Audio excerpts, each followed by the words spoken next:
नमस्कार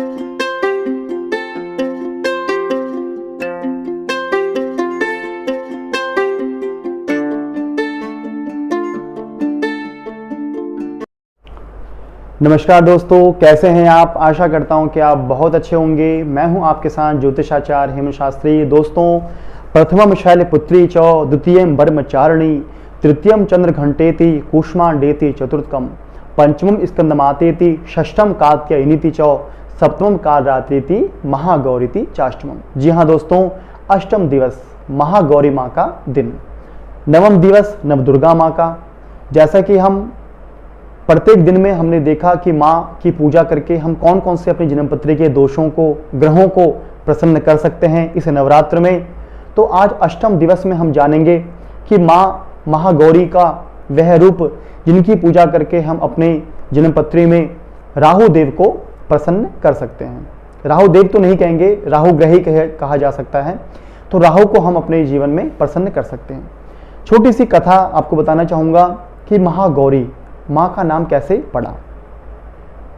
माँ पार्वती ने जब भगवान शिव की प्राप्ति के लिए कठोर तप किया, भूख प्यास गर्मी सर्दी अनेक प्रकार के कष्टों को सहकर भी भगवान शिव को पति के रूप में प्राप्त किया, तो ऐसा करने पे माँ पार्वती का जो वर्ण है वह कृष्ण वर्ण हो गया, काला रंग हो गया पूरे शरीर का।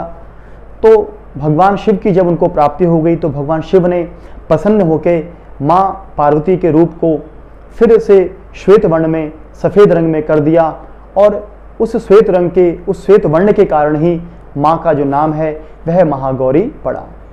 गौर वर्ण की, श्वेत वर्ण की, और महागौर, ऐसा श्वेत वर्ण जो महागौर।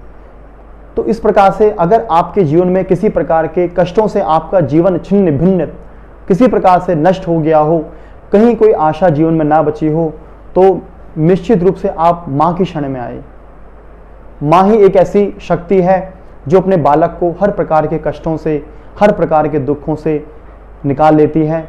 माँ की भक्ति में वह शक्ति है कि मनुष्य कहीं से भी निराश हो सकता है, लेकिन माँ के आंचल में, माँ की गोद में, माँ के निकट आता है तो वह उसके सारे दुख जो हैं, सारे कष्ट जो हैं निश्चित ही दूर हो जाते हैं।